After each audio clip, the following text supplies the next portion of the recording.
Guess what? Scientists have come up with a cool idea about some cosmic creatures saying hello to us from the center of the Milky Way. Astronomers are all excited about finding extraterrestrial life, so they're focusing their search right at the heart of our galaxy. Imagine stars in outer space, like super cool DJs, spinning their own unique beats. But instead of music, they send out these special signals called radio pulses. It's their way of saying, "Hey, what's up, universe?" These radio pulses are basically little bursts of energy that travel through space. They're not just random noise, though. They have a specific pattern that makes them stand out from all the other sounds out there. It's like a secret code or a special rhythm that only these stars know how to create. Scientists are super curious about these radio pulses because they think that maybe, just maybe, intelligent beings from other planets could be using them too. It's like a galactic language that they could use to talk to each other. So, these clever scientists created special tools and software to listen in on these signals. It's kind of like tuning into your favorite radio station, but instead of music or talk shows, they're trying to catch these cosmic beats. They're hoping to find those unique patterns that could be a sign of other space beings trying to communicate with us. They used a super cool telescope called the Green Bank Telescope in West Virginia to collect data and search for these signals. But here's the twist. They didn't find anything this time. No worries though, because their fancy software is lightning fast and it'll help them search even better next time. But why did they pick the center of the Milky Way for this ET life hunt? Well, that's because the galaxy's hearts are packed with stars. In other words, there should be many more planets in there, which means more potential places for life. Plus, if there are super smart life forms at the core of our galaxy, they could easily send signals to lots of planets all at once. Sneaky, huh? This whole thing is super exciting because it's the first time scientists have gone all out to search for these types of signals. They think that using specific frequency ranges and repeating patterns is a really clever way for ET beings to make themselves known. I mean, that combo is so unlikely to happen naturally, right? The best part is that they have this algorithm thingy that can go through a crazy amount of telescope data in just 30 minutes. So, even though they didn't find anything yet, they're confident that this speedy method will help them find evidence of advanced life in the future. How awesome would that be? As you know, humanity has been searching for buddies from outer space for a very long time. This research is just one of many attempts to find them. There's a whole institute dedicated to this mission in the US, SETI, or Search for Extraterrestrial Intelligence. So, naturally, the question arises, why haven't we found anyone yet? It's like we've been scanning the sky forever, hoping to catch a glimpse of advanced civilizations out there. But we get absolutely nothing. All this brings us to the famous Fermi paradox. It's like a big mystery that fuels the hunt for extraterrestrial intelligence. We think that if intelligent life exists, we'd have evidence of it by now. Maybe they're actually beaming out radio signals for us to pick up. Or maybe they're just broadcasting in general and we happen to stumble upon it. They could even have left cool artifacts in our solar system to keep an eye on us or just hang out. Heck, maybe they're building wild mega engineering projects, like gigantic solar panels around their stars. Or they could be getting all fancy and contaminating their stars with heavy metals just to announce their presence. So the search continues. We're not giving up just yet. And hey, maybe instead of just focusing on smart space beings, we should be on the lookout for any kind of life at all. Yeah, I know that a tiny microbe might not be as thrilling as chatting with friendly otherworldly creatures. But think about it. There could be lots of simple life forms out there.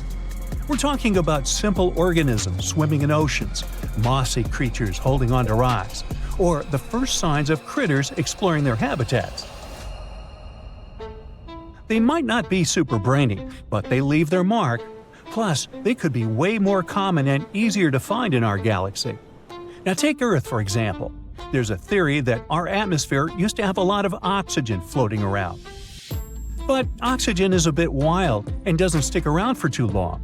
It either escapes into space or bonds with other elements, changing into different things like carbon dioxide.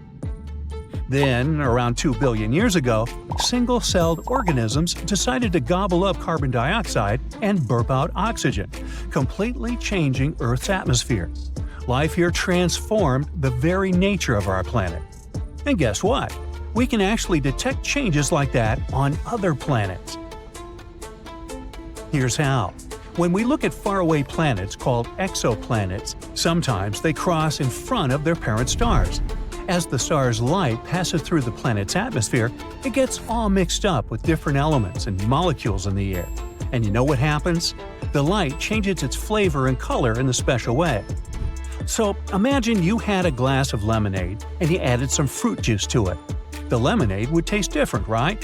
Well, it's kind of like that with exoplanet atmospheres. When we see the star's light that has traveled through the planet's atmosphere, it gives us clues about what's in the air and how it's different from just the star's light alone. So by studying these changes in light, we can figure out what kinds of elements and molecules are present in the atmosphere of a faraway planet. It's like a cosmic chemistry experiment, and it helps us learn more about whether there might be life out there. So right now, we can only study the atmospheres of big planets that orbit really close to their stars. But don't worry, NASA's Transiting Exoplanet Survey satellite is on the case. It's finding lots of interesting planets that we can check out more closely with the super-powered James Webb Space Telescope. This amazing telescope can even sniff out if there's too much carbon dioxide on other worlds. And okay, let's be real, our first contact probably won't be as flashy as in the movies. No exchanging secret codes or figuring out ET customs. We won't be chatting about funky bodies or habits either. Instead, the first hint of life out there will most likely come as a little wiggly line on a graph. It shows us that living creatures have really shaken things up on their home planet. Even simple life forms can have a big impact on their environment and leave behind a noticeable trace. Sure, it might not be as wild as battling space robots or epic adventures, but imagine this. Finding any kind of life beyond Earth would be huge. We'd be calling home, sending messages like, "Guess what? We're not alone in the universe." It would be an historic moment we're celebrating. And by the way, we've already begun to find organic molecules in space. It's not a full-fledged life as we imagine it, but it's still pretty neat. For example, we've already started to find organic compounds on Mars. And there's a teeny-tiny chance that Mars once flourished with plants, and maybe even animals. This is just a possibility, but if it turns out to be true, it would show that the presence of living organisms in the universe is not as rare as it seems. The search for life in the universe is like a great detective game. We thought that finding it would be easier because they could do cool stuff like blasting radio signals or transforming their whole solar system. But looks like, in reality, things are much more complicated. Nevertheless, we shouldn't give up. Let's keep searching and hoping that this new study about radio signals brings some results. We still can't find the source of the mysterious signal we've been receiving since 2018. We receive it every 22 minutes and nothing can explain this. Some scientists even believe it could be coming from another civilization we haven't met yet.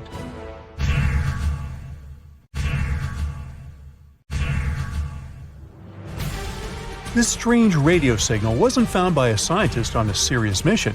It was actually discovered by a college student just doing a regular project for school. Tyrone O'Doherty, an undergrad student at Curtin University in Australia, was sifting through old data of the southern sky. He was looking for any weird blinking radio signals. He finally stumbled upon one from 2018 that seemed to shoot radio waves towards Earth like a lighthouse beam. Excited about his find, Tyrone shared it with his mentor, radio astronomer Natasha Hurley-Walker. She dove into researching this signal, hoping for a breakthrough. But despite checking different frequency data, they hit a dead end. But then, Natasha spotted a pattern. The signal repeated every 18 minutes. This was huge. But just as they were gearing up to study it further, poof! The signal vanished after only 3 months, leaving them with nothing. Not giving up, Natasha and her team scanned the skies again, desperate for a clue. Months passed, but nothing turned up. They were ready to give up, and then suddenly, a new signal popped up. This one kept blinking for 5 minutes, then it disappeared. And then it came back exactly 22 minutes later. The main question was if that signal was related to an 18-minute one. To figure it out, Natasha went back to the old radio data from that area. As they dug deeper, they realized that, yes, and these signals aren't anything new. They'd been beaming towards Earth for 35 years. Back in 1988, Indian and American telescopes had caught them, but they got buried under tons of other data.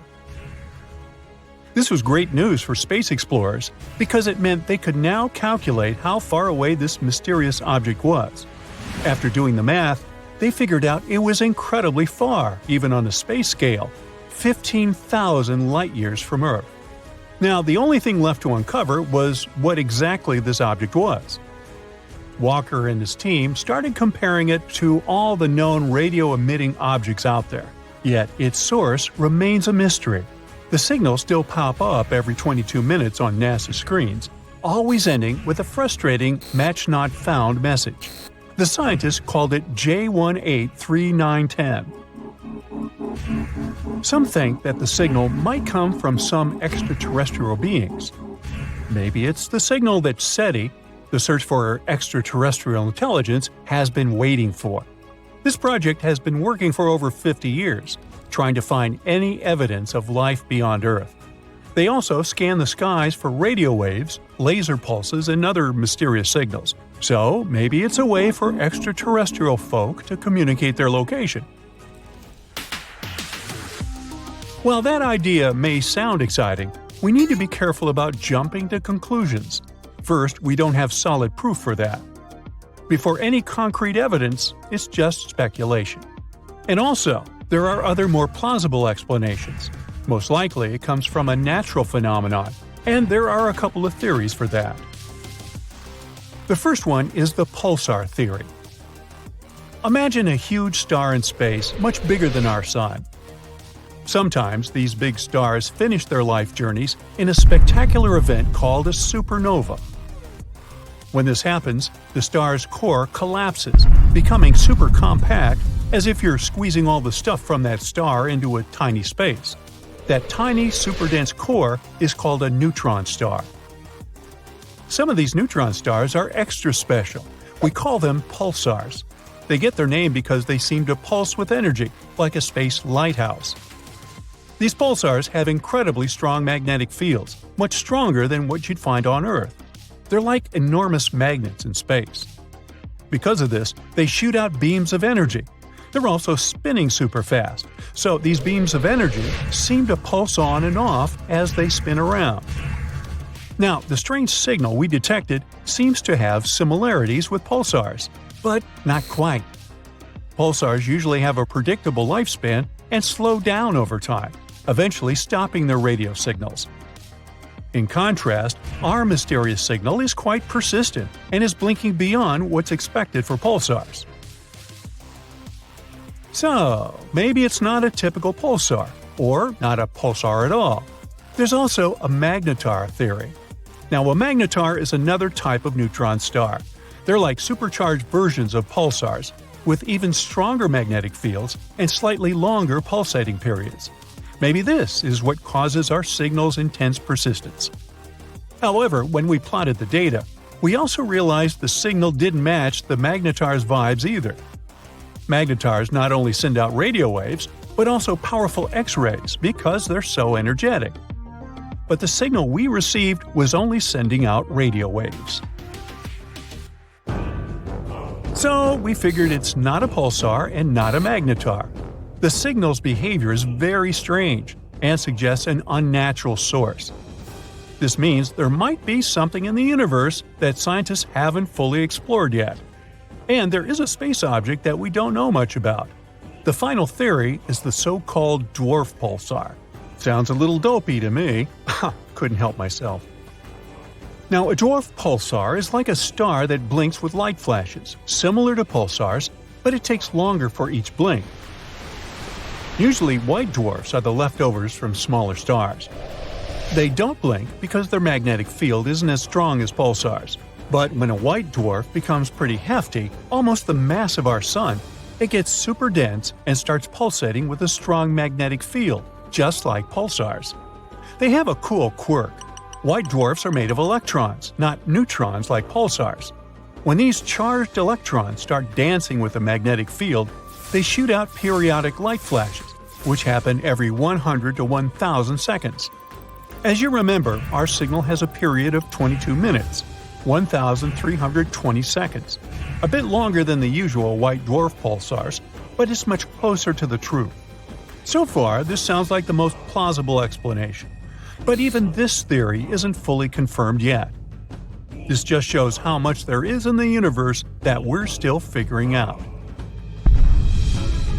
For example, fast radio bursts, another mysterious type of signal we've been detecting. They're like quick, intense bursts of energy in the form of radio waves. They have a ton of energy. FRBs are so powerful that sometimes they can be brighter than entire galaxies. Now, imagine this. They release as much energy in a few milliseconds as our Sun does in 3 whole days. Wow! These bursts happen all over the sky with huge frequencies, although some have been detected with lower frequencies. Every day, we catch around 10,000 random FRBs in the sky. Some of them repeat, but most happen once and disappear forever. Unfortunately, most of them only last for a fraction of a second, and by the time their energy reaches us, it's 1,000 times weaker than a mobile phone signal from the moon. This is why, despite their brightness, there's still a lot we don't understand about them. We're still trying to figure out what causes these FRBs. They could be coming from different sources, like already mentioned magnetars, colliding stars, or even merging galaxies or white dwarfs. As these bursts travel through space, they pick up information about the cosmic environments they pass through, like interstellar gas clouds. It's very unlikely that FRBs are some messages from extraterrestrial beings, though.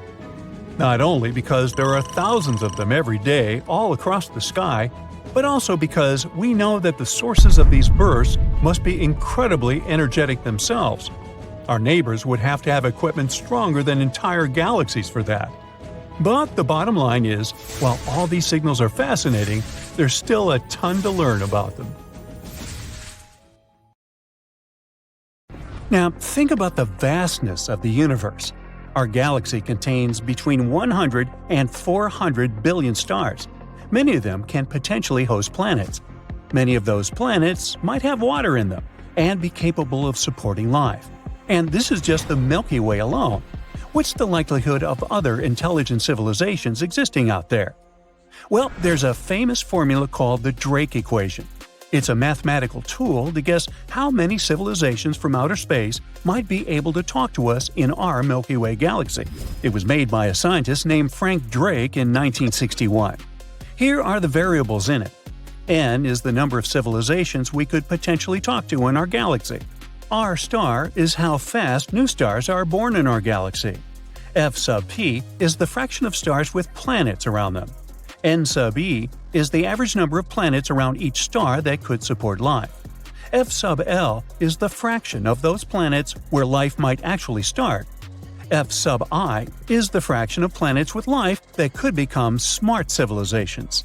F sub c is the fraction of smart civilizations that send signals into space. And L is how long those civilizations keep sending signals. Of course, we won't get an exact number like this. It's more like an educated guess, and we don't have any answer to that. But based on at least some information we know, there might be around 100 million worlds where life should have evolved. But if that's the case, then why haven't we met or heard from anyone? This is called the Fermi paradox. It's named after the famous physicist Enrico Fermi. He asked a simple but very important question: where is everybody? Our universe should be filled with chatty extraterrestrial beings, advanced civilizations, and spaceships zipping around. Yet, when we look up at the night sky or listen with our radio telescopes and antennas, it's eerily quiet. All we get is the so-called Great Silence of the universe. Scientists from Oxford University's Future of Humanity Institute are trying to answer this question. And they're not the only ones. A group called METI, for Messaging Extraterrestrial Intelligence, organized a workshop in Paris in 2019 to explore this mystery. The workshop brought together experts from various fields, like astrophysics, biology, psychology, and so on. One of the ideas discussed is called the zoo hypothesis. It suggests that perhaps other civilizations do exist, but they're simply not broadcasting their presence. Maybe they know that making direct contact with us could be risky for both sides. So they're intentionally avoiding us, because they're watching us like observing a zoo. They could be using advanced technology we can't detect. There are also some optimistic explanations, like time delays. Space, as you know, is unimaginably big. The time it takes for signals or information to travel across the universe is enormous. It's possible that other civilizations exist, but their signals haven't reached us yet, or ours haven't reached them. But some explanations aren't very optimistic. Like, some scientists think Earth might really be unique. Maybe the conditions that led to life and intelligent beings are so incredibly rare that there are no other planets like ours. Scientists point out that there are many planets similar to Earth, and some are much older. This means there should be plenty of planets where life could evolve. Recent research also suggests that life might be way more resilient than we thought. And, well, while it increases the amount of life existing out there, it also increases the chances that intelligent life doesn't last very long. It might destroy itself before it can spread to other parts of the universe. This is a concerning idea for the future of humanity. The researchers also considered that many planets might be at a similar stage in their development. That's why it's hard for them to explore the universe at the same time. But even they agreed that this explanation is way too far-fetched. And finally, one of the big potential explanations is called the Great Filter. This idea was suggested in the 1990s by Robin Hanson. It says that for life to develop and become advanced like us, it has to overcome some really tough challenges. First of all, the planet itself should have a good stable star and good enough conditions on it. Then life has to start on that planet. These life forms need to be able to reproduce using things like DNA. Simple cells must evolve into more complex cells. More complex organisms with multiple cells must develop. And eventually, these organisms must figure out how to reproduce, which increases genetic diversity. And finally, these organisms must be smart enough to use tools, create, and explore things. Finally, they should colonize other planets and star systems without destroying themselves. And maybe one of these stages is so incredibly hard that most civilizations don't make it past that point. This challenge could be something like developing intelligence in the first place, or it might be the struggle to avoid self-destruction. So, perhaps life isn't rare at all, but most of it doesn't go beyond simple tiny organisms like bacteria. Even if the universe is full of bacteria, they don't become advanced enough to build spaceships. The Great Filter might also be something from outside, like a huge asteroid crashing into a planet, a dangerous burst of gamma rays, or a massive star going supernova. These events could destroy life on any planet, no matter how advanced they are. So, if we've already passed this challenge, it means we could be the only ones in the universe and we can explore it. But if we suddenly hear from a super advanced civilization, it could mean the hard part of the challenge is still ahead of us. Now, the Fermi paradox focuses on intelligent civilizations. It just implies that there should be civilizations more advanced than us, or at least as intelligent as us. But if you think about it, why should extraterrestrial life be similar to ours at all? It might be completely different for many important reasons. Life elsewhere might have developed under completely unique conditions. This could lead to forms of intelligence and consciousness very unlike our own. For example, it could have evolved into highly advanced forms that aren't based on biology as we know it. These beings could exist as energy-based entities, silicon-based life forms, or even as a hive mind. And because they have evolved completely differently, they may be capable of things that we aren't capable of. For example, we can't see the entire light spectrum. Our eyes also can't perceive cool things like dark matter. But who knows what the vision of extraterrestrial beings may be capable of? Their abilities might even extend beyond our three-dimensional perception. They might be able to perceive and interact with higher dimensions, which is why they could have unique, interesting insights into the nature of our world. Or maybe they've learned to think outside of time, like in the movie Arrival. For us, we still haven't met them, but for extraterrestrial beings themselves, the concept of time doesn't exist at all. They're simultaneously in the past, present, and future. For humans, something like this is hard to even imagine. Plus, even on Earth, we don't fully grasp how consciousness works or why it exists.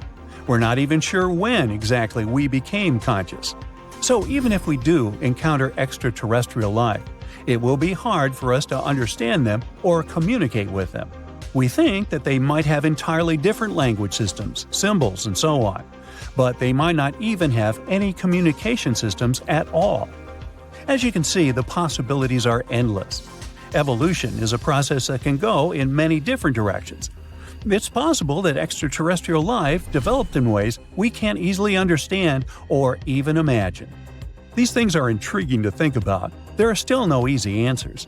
The Fermi paradox remains one of the most exciting and mystery questions in science. Scientists continue to explore these mysteries through a multidisciplinary approach. They're hoping to find clues that could lead to breakthroughs in our understanding of alien intelligence.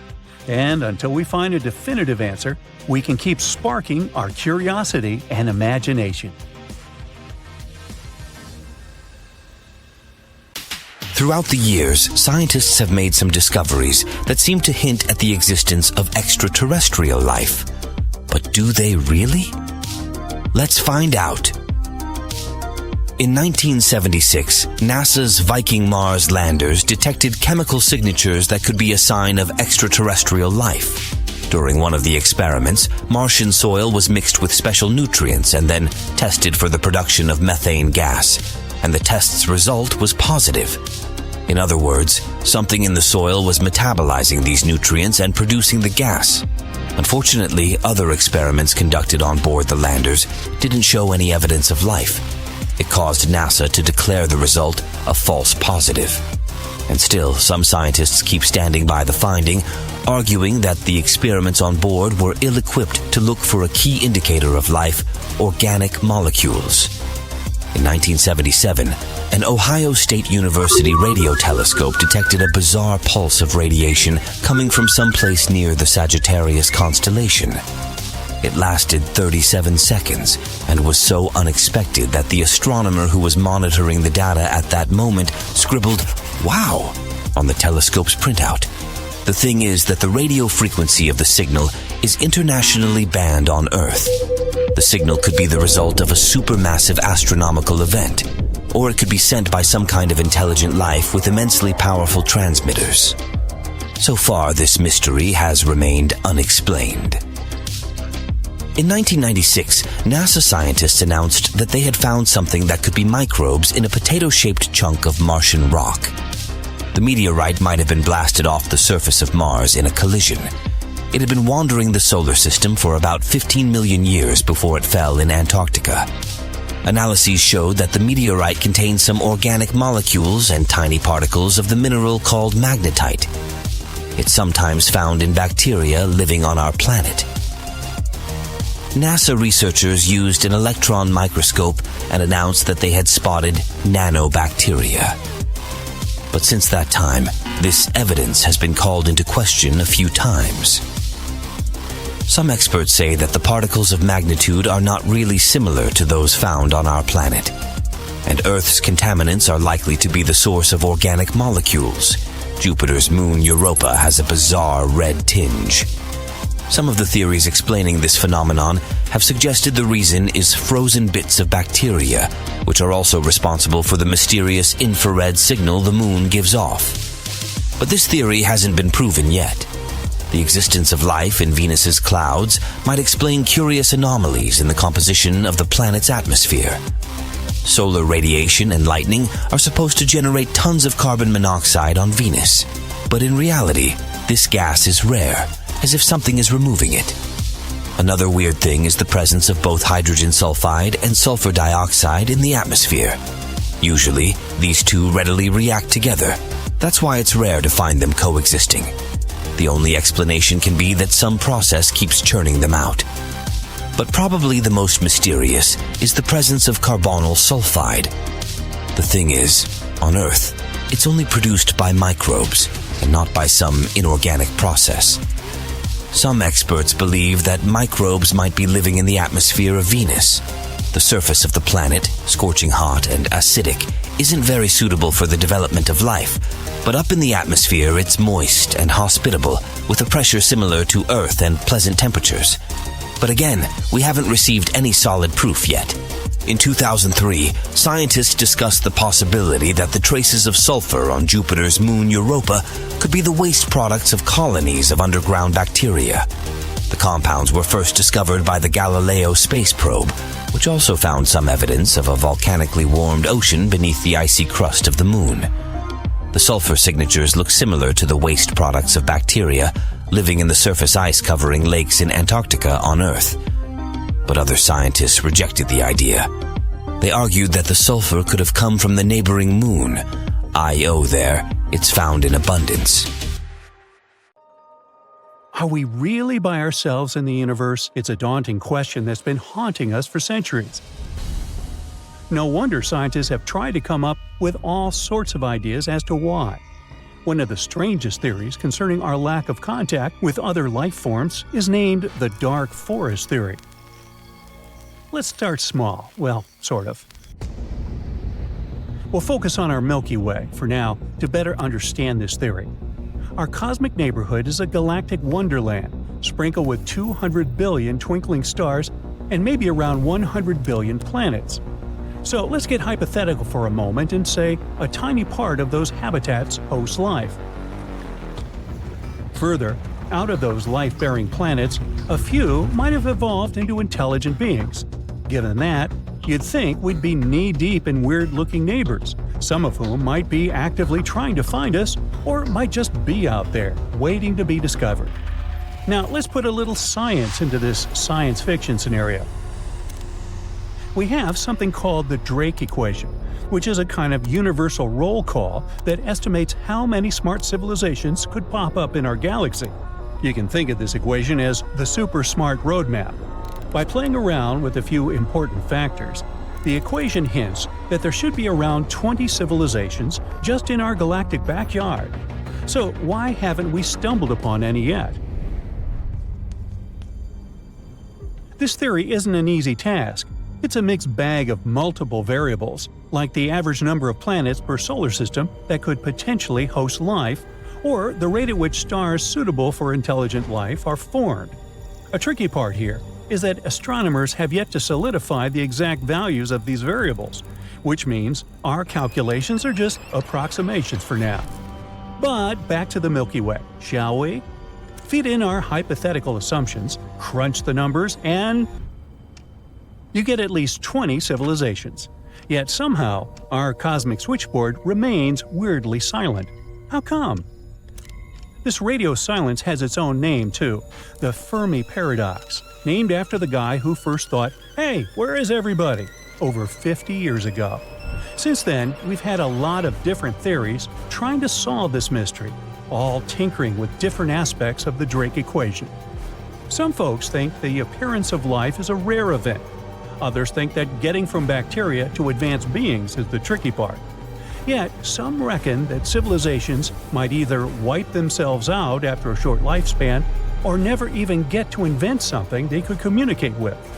But there's one theory that tops all others in its creepiness: the dark forest theory. According to it, the universe is a huge cosmic version of a haunted forest. And other types of creatures are out there, playing a game of hide and seek. They're intentionally keeping silent. Why? Well, the dark forest theory was best explained in a sci-fi novel, and the rationale goes something like this. For starters, every life form wants to stay alive. I'll buy that. If we go with that assumption, it's impossible to be sure whether other life forms might harm you if they get the chance. So, the safest bet is to take them out before they find the right time to do the same to you. Frankly speaking, it's the universe's version of the survival of the fittest. In this scenario, making contact with others becomes the most dangerous game, as it could lead to your location being traced and you being wiped out. How human. This results in everyone keeping quiet, a kind of universal shush, where every civilization tries to hide in utter cosmic silence. But hey, is this just an idea good for a thrilling novel, or does it have some real-world implications? Well, the theory was suggested by scientist David Brin as a possible explanation for the lack of radio evidence for non-Earth-like life. He went as far as imagining it would be robots that would do the dirty work of wiping out civilizations. But how realistic is this theory anyway? Well, it doesn't require us to assume a lot of stuff about the behavior of all foreign civilizations. Just one advanced race behaving this way could explain our observed reality. And it might explain why we've not picked up any advanced radio chatter despite a century of eavesdropping. It's possible that other creatures like us are too terrified of being noticed and have gone radio silent on purpose. But, and it's a big but, like mine, it does base itself on the notion that other species share our level of risk aversion and logic, or that there's a rogue civilization out there picking off anyone they perceive as a threat. And that's a pretty significant assumption. If that doesn't sound creepy, this next piece of information certainly will. For about a century now, we've been shouting our existence into the cosmos. If this theory proves to be correct, every other civilization within 100 light-years of us might be getting our signals and knowing exactly where we are. And if we have reasons to hide from them, as suggested by some like Stephen Hawking, we might already be in trouble. But what if this theory isn't true?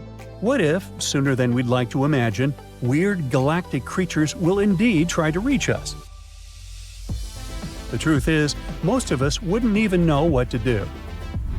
Hey, let's not get over ourselves. In fact, some scientists are tackling this issue head-on. For the first time since the 1980s, specialists are trying to cook up a how-to guide for when we inevitably bump into cosmic neighbors. For instance, some researchers believe we've got to do more than just worry about how these life forms could shake up our world. If they send any type of radio signals down here, we've got to think about our reply. What are we going to say? Hey, we're humans. Nice to meet you. Absolutely not. We've got to do better than that. See, the only plan we've had till now came from a rough blueprint dating from 1989. This guide is a bit wishy-washy on what to do when the entire world gets the outer worldly text. Mostly it says, hey, let's share the news with everyone. But then what? If we confirm it's legit, officials will need to ask the United Nations for advice. But hey, does the United Nations even have a plan? Maybe, who knows? We've been doing loads of space exploring lately. Some say we've stumbled upon water on Mars. Others are sure we've spotted some planets that could be twins to Earth. So, the idea of finding life elsewhere isn't that far-fetched. But even after 100 years of trying to chat with cosmic beings, it's still a one-sided conversation. This new protocol isn't just about chatting up outsiders. It's also going to act as our cosmic voicemail, checking messages from outer space. It aims not just to decode the external lingo. It's also planning to figure out what these messages could mean for us. The plan is also to draft reports about how different policies could impact us and set up guidelines on how to respond to these space texts. So, will we ever get a message from our cosmic mates? Only time will tell. But what we do know is that we just can't wing it. We can't be caught off guard and start a planet-wide frenzy when we get that otherworldly WhatsApp. We gotta have a plan, and we gotta have it ready for when we're face-to-face with the real deal. I mean, we've come across a lot of potential such sightings, but none of them proved to be genuine. On that note, U.S. authorities checked over 100 cases of weird stuff going on in the skies. I'll spare you the details, but not one green creature was ever found. More like drones and similar stuff floating around. So, as we stand on the cusp of this potentially game-changing event, we must strive to be prepared. Whether our intergalactic neighbors drop us a text tomorrow or centuries from now, we need a plan. After all, this could change everything we know about our universe and our place within it. From the tiniest ants to the mightiest galaxies, why do things work the way they do? If we imagine the universe as a giant puzzle, we already found some important pieces: electromagnetism, gravity, tiny particles, and so on. But even with all this, we can't get the full picture. We still can't figure out how everything works. What we're trying to find is the theory of everything. This is the mysterious theory that should be able to fit everything in our world together. For years, brilliant minds like Isaac Newton, Albert Einstein, Niels Bohr, and many others tried to derive this theory. But as you can imagine, it's not a simple task. Albert Einstein was one of the first to get very close to the answer. He spent his entire life watching and analyzing the world.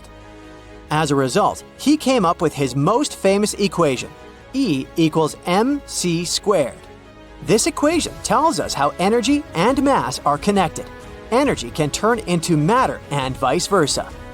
But that's not enough, so he created his theories of relativity.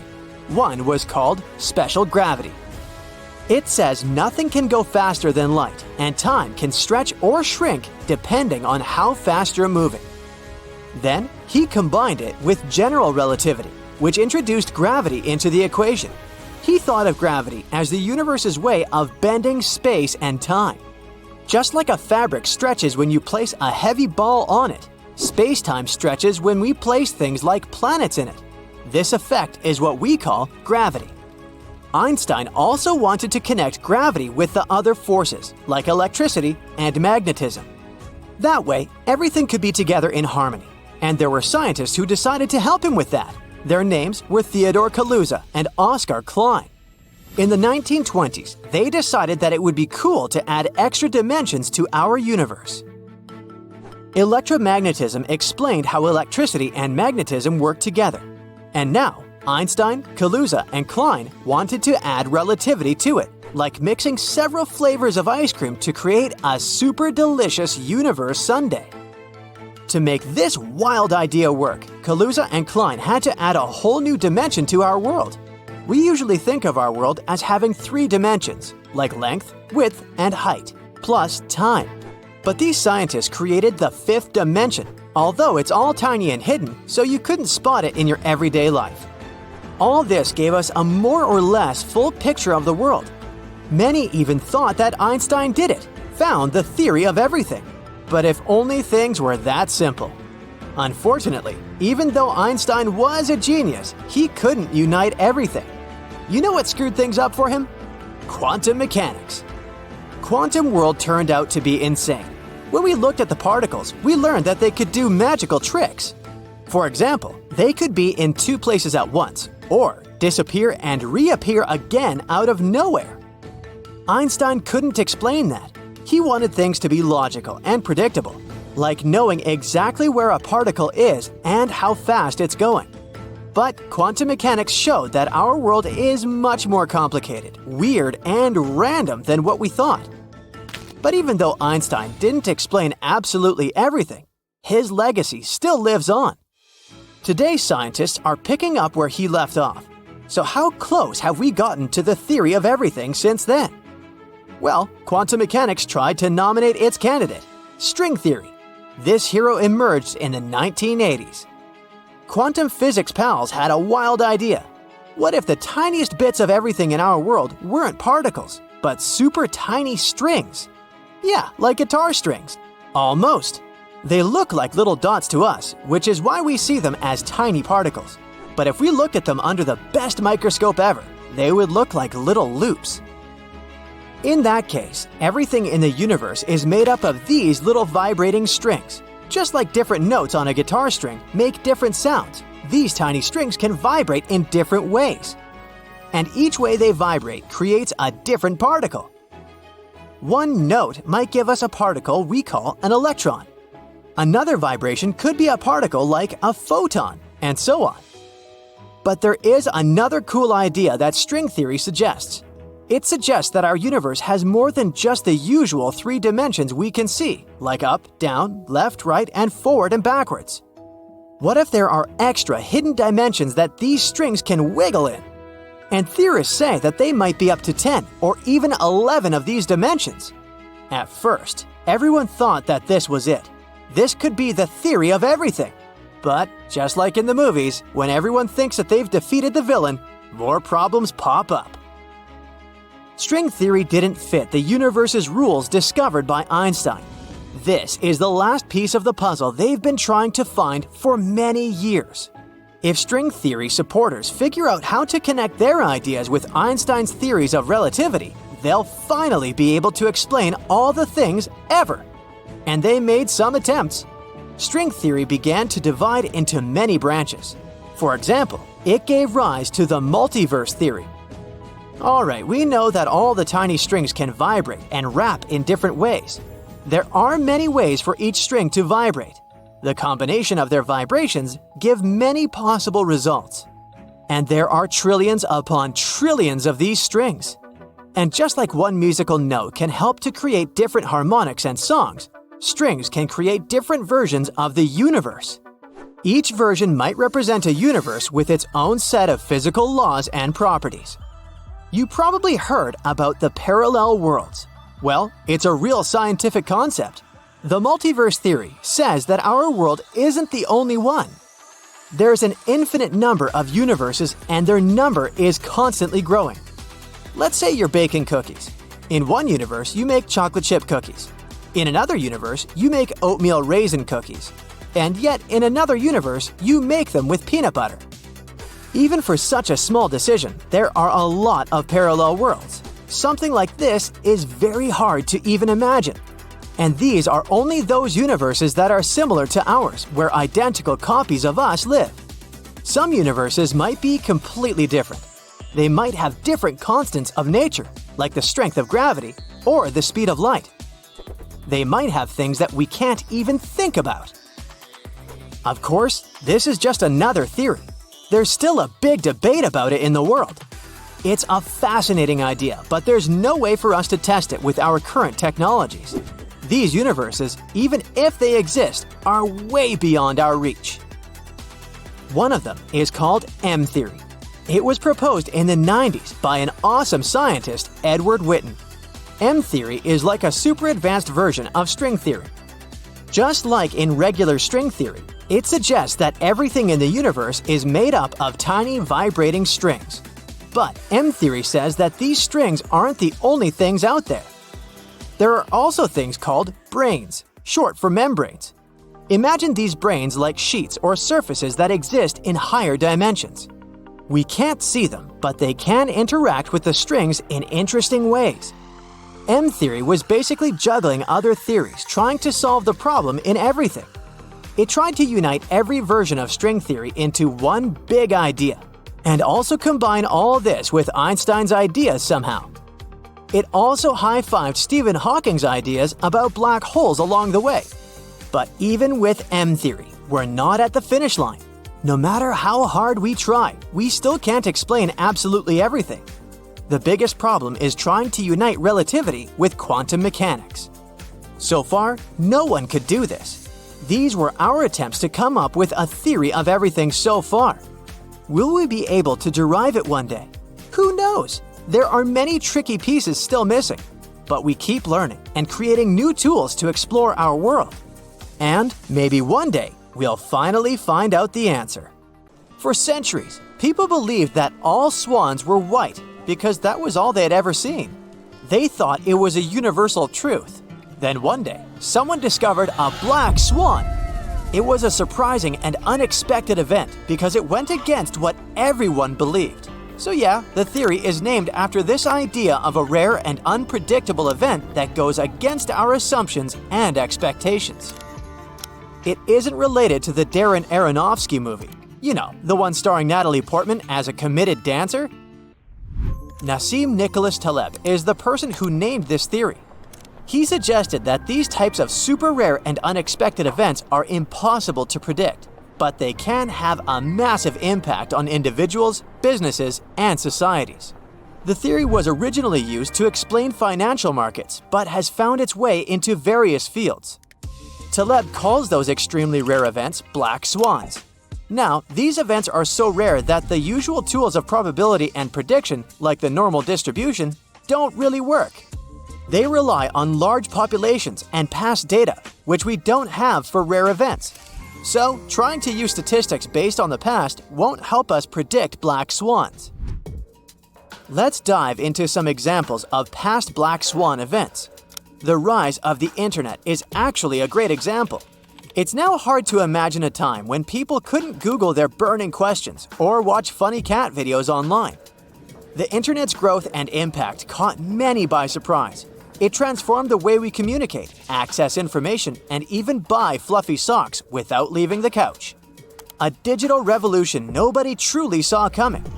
Recently, we found an infant black swan on the internet: the emergence of cryptocurrencies. Bitcoin and other cryptocurrencies created new forms of decentralized digital currency and disrupted traditional financial systems.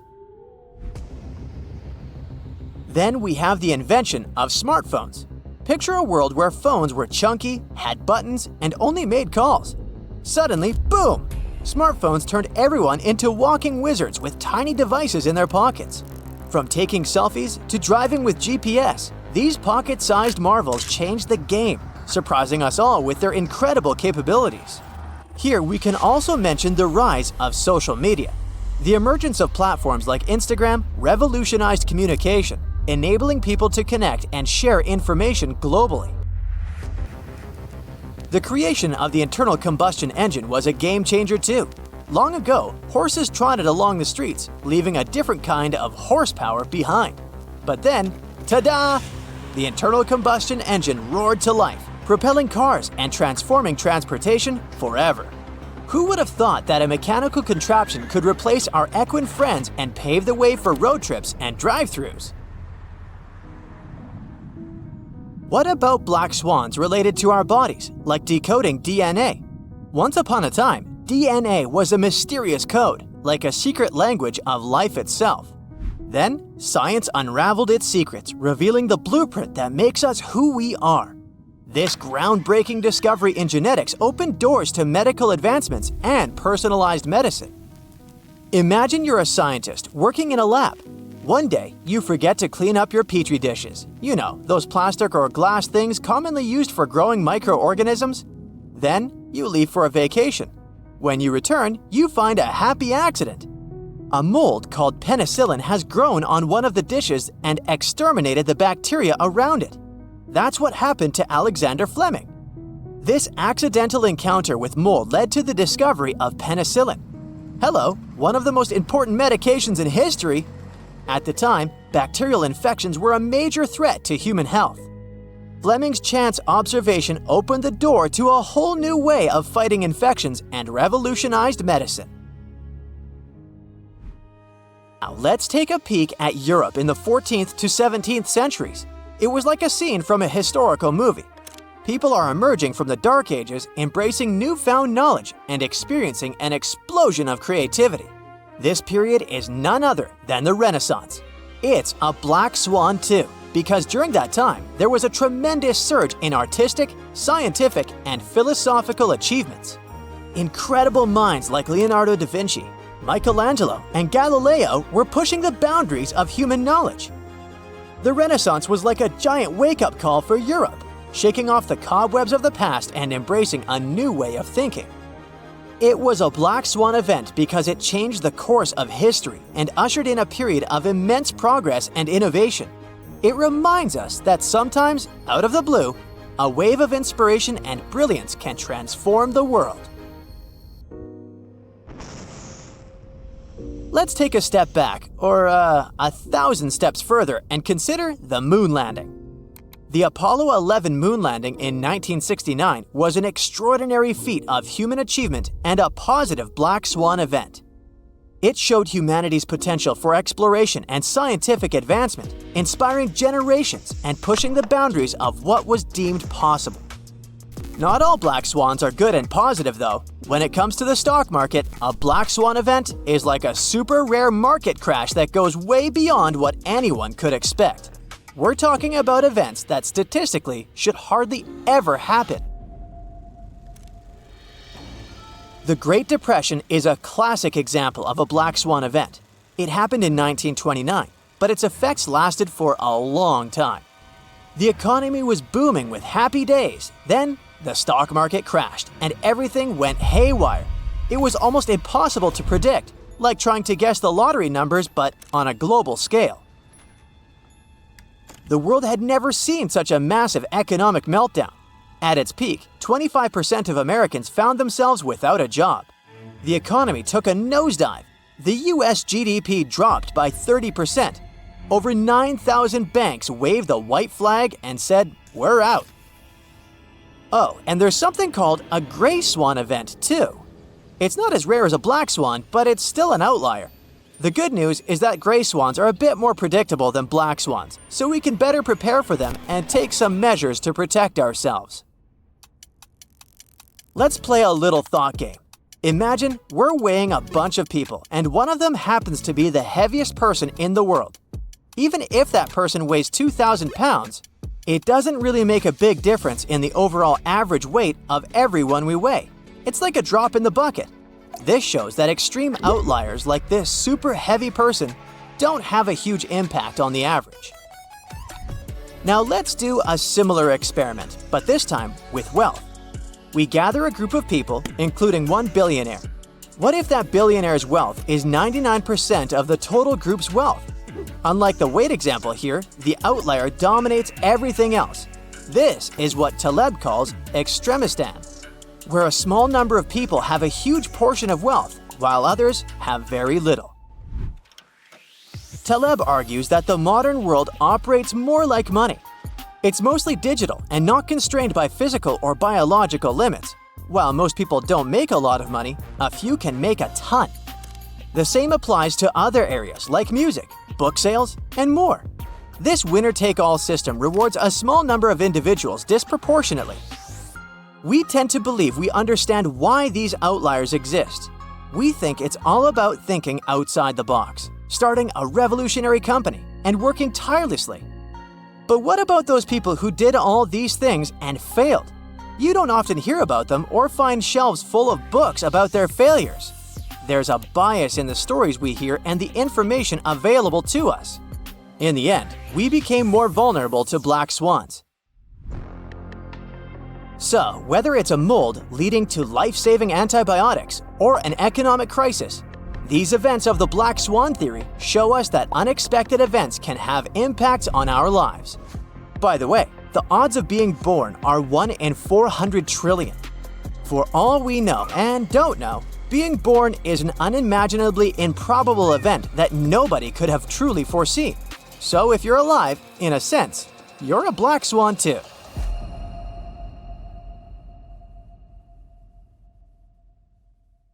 The space crew had been getting ready for the launch for over 3 years. The preparations for landing on the strange planet included gathering and studying rock samples in the Grand Canyon, exploring ancient volcano formations in the Nevada National Security Site, and looking into gas and lava vents, lava lakes, and pit craters in various locations in Hawaii. To be able to resist microgravity conditions, they learned how to walk obliquely by being strapped and suspended sideways and trying to move along walls. They had to test their limits through intensive diet and sleep regimens to make sure they'd be safe in outer space. It took them 3 days, 3 hours, and 49 minutes to reach the surface of this new world in a place called the Sea of Tranquility. They could have gone for the Ocean of Storms or the Central Bay, but they chose this place to land because it had good visibility and it was relatively smooth and easily reachable with as little propellant as possible. One of the first things they noticed when they got there was that, well, The place kind of smelled. This may sound like the beginning of a science fiction novel, but it's actually the true story about how the Apollo 11 mission landed on the moon on July 20th, 1969. Since then, the moon has had 12 human visitors to this day. We think of it as our neighboring space buddy, but there's still much we don't know about this mysterious satellite. And that should come as no surprise, since the moon is actually always showing us the same face. That is because the Earth and its only permanent natural satellite are in synchronous rotation, which makes us think it's always permanently still. The truth is, it's not in a fixed position, and it is actually moving further and further away from the Earth each year by 1.5 inches. Believe it or not, the Earth and the Moon, although being 238,855 miles apart, deeply influence each other. While the Moon is partially responsible for the tides of the seas and oceans on our planet's surface, our Earth is actually to blame for movement on the Moon. They're called moonquakes, and they last way longer than earthquakes, some of them up to half an hour. It may look perfectly round to us on a warm summer's night, but the Moon is actually oval. The lemon-like shape is caused by the Earth's gravitational pull. Our Moon features more than footprints when it comes to traces of humans.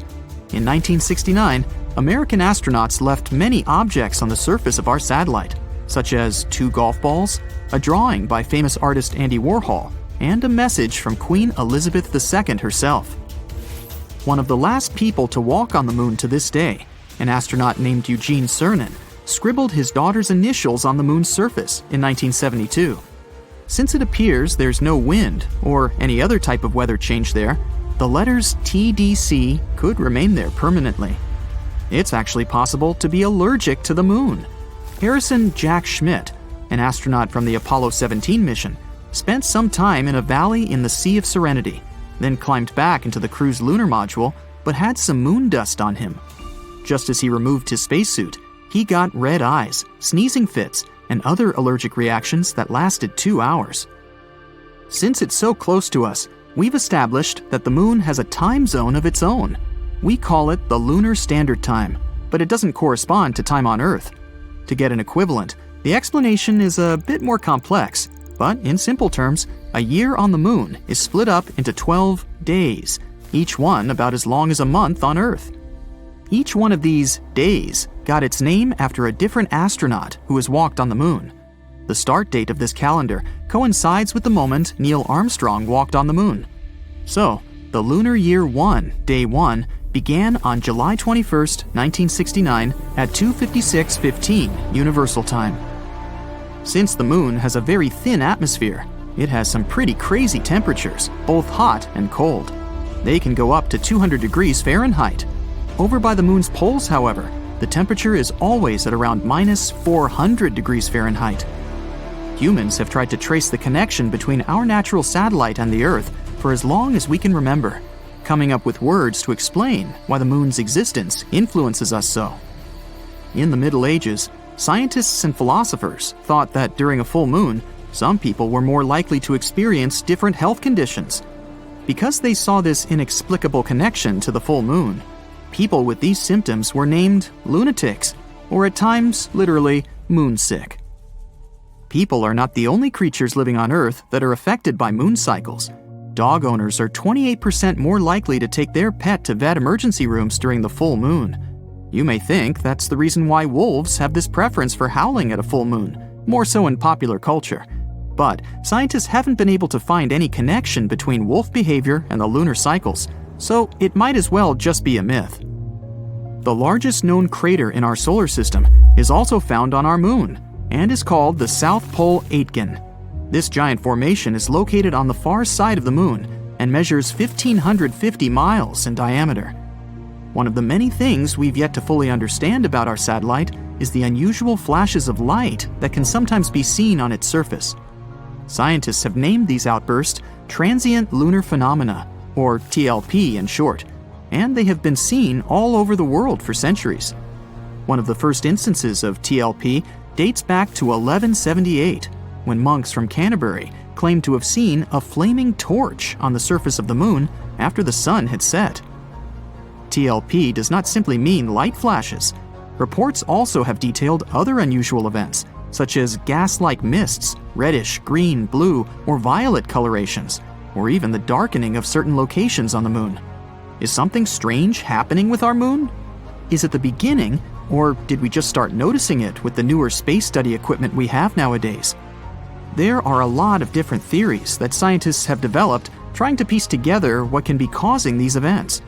The unusual flashes on the moon can be caused by anything from meteoric impacts to electrostatic activity. It's difficult to pinpoint the explanation for each event, since most of these episodes are recalled either by a single observer on Earth or from a single location. The fact that there is noticeable seismic activity on the moon can also explain why we can sometimes see unusual flashes of light on the surface of our satellite. When the moon's surface moves, it can cause different light-reflecting gases to erupt, which can explain luminous developments. Some scientists have even suggested that residual geologic activity may also be the cause. This is all the more shocking, given that we've always looked at the moon as a lifeless world. Did you ever notice that our moon can change its color? There are actually many scientific explanations for that. The moon appears to be a brown-tinted gray when you look upon it from outside of the Earth's atmosphere. When gazed upon from the Earth's surface, the moon appears to change color depending on various phenomena.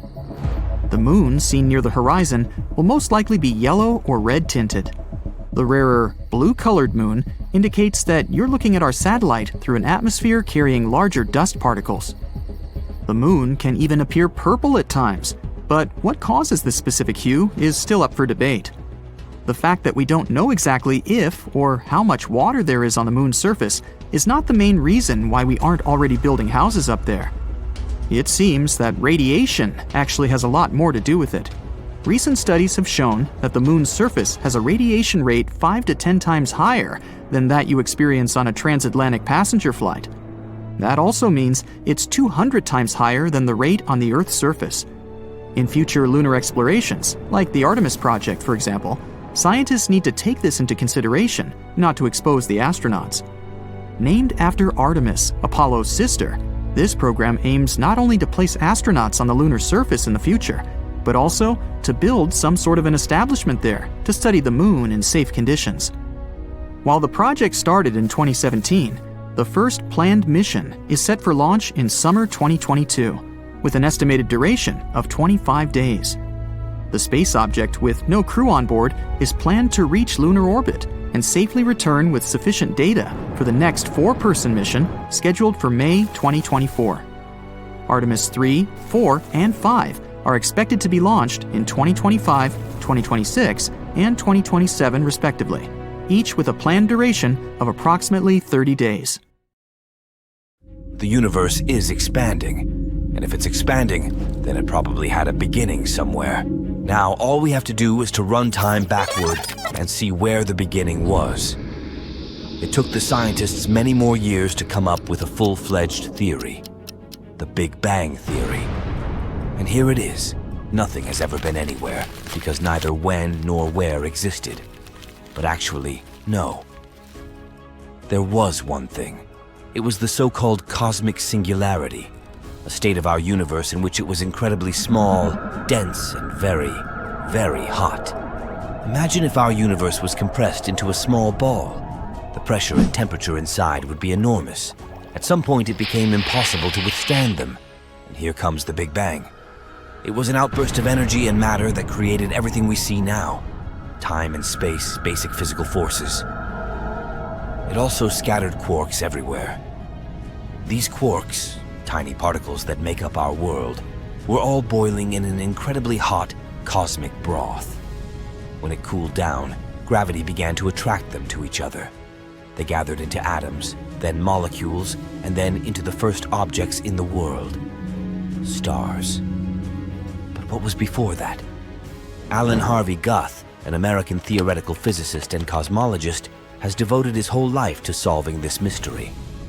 After learning about the Big Bang Theory, Guth found some flaws in it. For example, the distribution of matter was very even, although it shouldn't have been. If we drop the balloon filled with paint down, it will burst. We'll see absolute chaos on the canvas. But the early universe don't look like. The early universe was very even and proportional. That was Guth's discovery, the theory of inflation. Here's what it says. Even before the Big Bang, there was some kind of force that could give the bang a strong acceleration, something that was able to distribute everything in space instantly and evenly. Martin Boyovald is a German professor of physics, and in his opinion, the universe was born quite differently. According to Martin's theory, the singularity couldn't just appear out of nowhere. Let's look at a pendulum on the old clock. The pendulum rotates back and forth. Its movement is smooth, continuous, and non-stop. This is how we usually see time. It flows and never stops. But quantum time doesn't work that way. It consists of small segments and makes short pauses. And just like with the second hand of a clock, the beginning of one segment of time is always the end of another. According to the Big Bang theory, once upon a time, our universe began to expand, inflate like a balloon. But sooner or later, it will blow away back. The universe will start shrinking and return to the state of cosmic singularity. And then, the Big Bang too. Nothing appears out of nowhere and disappears into nowhere. According to Boyovald's theory, the beginning of each universe is the end of the previous one. Our universe is not at all the first and not the last. Millions of similar universes existed before us and will exist after us. This theory, although it sounds very logical, is far from complete. So for now, all this is just a hypothesis. But some people come up with even stranger ideas. Neil Turok, a South African physicist, and his colleague Paul Steinhardt, an American theoretical physicist. They say that yes, our universe isn't the first one. Our universe is just one of an infinite number of others. And all of us are stuck in a cycle of endless rebirths of parallel worlds. According to this theory, our universe is located inside a so-called brain, as in membrane. In other words, we're stuck in some kind of elastic surface that's capable of contracting, stretching, oscillating, and so on, like pieces of fabric on a rope. Another universe may be an inch from ours, but we can't see it. That's because there's a tiny space between us, and this tiny space contains the fourth dimension. How do these universes originate? Through brain collision. These brains are getting closer to each other very, very slowly, until they finally collide. Their collision creates two Big Bangs and two parallel universes. Then they're moving away from each other. The created worlds continue to live. We're currently at this stage. Remember the inflation theory? There was a mysterious energy that pushed and accelerated the Big Bang. Well, if we did collide with another universe, that would explain everything. Which idea is closer to you? How about the idea of subscribing? Subscribe. Okay, I officially give up on the hope that the moon is made of cheese after all. Wow, not even Gouda.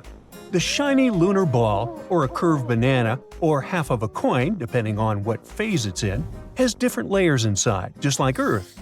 One of these layers is called the inner core. About 20 years ago, scientists were observing how the moon rotates.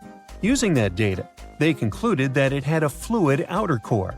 But the inner core was hard to study, so they didn't know if it was solid like a rock or molten like a hot liquid. But things are clearer now. Astronomers have collected data from different missions, including the Apollo missions, where astronauts went to the moon and gathered information themselves. Plus, they've used a special technique called seismic data. This method is all about studying how sound waves move through things. Take earthquakes on our planet as an example. When an earthquake happens, it creates waves that travel through the ground. Scientists can detect and analyze these waves to learn more about Earth's interior. The same idea can apply to other objects in our solar system, or planets, or, in this case, the moon. When quakes or moonquakes happen, they generate sound waves, and by carefully listening to and studying these waves, scientists can create a detailed map of what's inside the object. They can figure out things like different layers, what they're made of, and how they're arranged. To check the moon's deep interior, scientists also use something called laser ranging. This method measures the distance between the surface of the Earth and the moon very precisely. And ta-da! Our natural satellite's inner core is a dense, solid ball made of iron, just like Earth's. It's about 310 miles wide, which is nearly 15% the size of the entire Moon.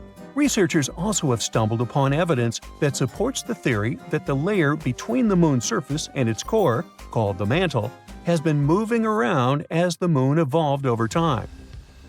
This movement is something we call lunar mantle overturn, and it could explain why we find elements rich in iron on the lunar surface. Mantle material ends up being carried upward, and the volcanic rock remains in the Moon's crust. Some of the materials in this rock were too dense, like me, so they just sank back through the lighter crust material all the way to the core mantle boundary. It's like a cycle where the Moon's mantle material goes up during volcanic activity, carries iron-rich elements to the surface, and then sinks back down. There's another mystery scientists have been trying to solve: what caused the Moon's magnetic field to weaken and nearly disappear over time? It seems that now that we know about the iron core and the global mantle overturn, we might get some more answers about the Moon's magnetic field. Knowing what the inner core is like can help us better understand the Moon's history as well as the history of our entire solar system. Now, one of the theories that's widely accepted about the origin of the Moon says there was a massive collision between Earth, in its early stages, and another mysterious object in our solar system. It's called the Large Impact Theory, and this collision was so strong it ripped off a big chunk of the primitive molten Earth. I mean, not so big compared to what's left. If you put a US nickel next to a green pea, you get a good idea of how big our planet is compared to the Moon. Now, this chunk was set into orbit around our planet, and this might have happened about 95 million years after our solar system formed. The object that collided with Earth could have been about 10% the mass of our home planet and roughly the size of Mars. Well, it makes sense. Earth and the Moon do have similar compositions after all. Of course, there are other ideas about how the Moon formed. One says that the gravitational force of our planet captured it. This means that the Moon was just an object innocently passing by when suddenly it got attracted and pulled into Earth's orbit. There's even a hypothesis that Earth stole the Moon from Venus. Ooh. In that case, the Moon shouldn't complain. I guess the view is way better here. So yeah, the Moon and Earth are similar when it comes to rocks and some minerals. But the Moon doesn't have the same atmosphere as our planet. Its atmosphere is thin and consists of some weird gases that include potassium and sodium, which is not something you can find in the atmosphere of Mars, Venus, or Earth. And the rocks on the Moon don't contain water. But that doesn't mean there's no water at all up there. A long time ago, in the 17th century, astronomers saw large dark spots on the Moon's surface. One of these astronomers thought these spots looked like oceans, and he called them maria, which means seas in Latin. Other astronomers also made maps of the Moon, and they used the term maria to describe these dark spots. For example, Mare Tranquillitatis translates to Sea of Tranquility, where Apollo 11 made its touchdown. But it seems those dark spots are not actually oceans. They are plains made of hardened lava that erupted long ago. These volcanic eruptions left behind smooth flat areas called basalt plains. In the late 1800s, one sky watcher studied the Moon and found it didn't have an atmosphere. Without an atmosphere, there are no clouds and no air to keep water from evaporating. So scientists thought that any water on the Moon would just disappear right away. They believed the Moon was totally dry. But then, in 1961, one physicist had a different idea.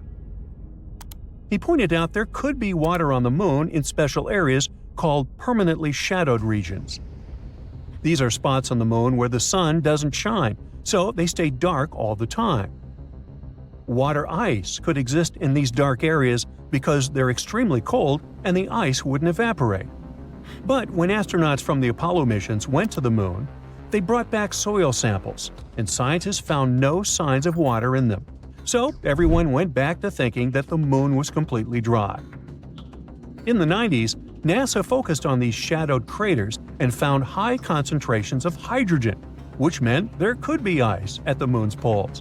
They still weren't certain, So they kept digging and, after a while, found hydrogen trapped inside tiny beads of volcanic glass.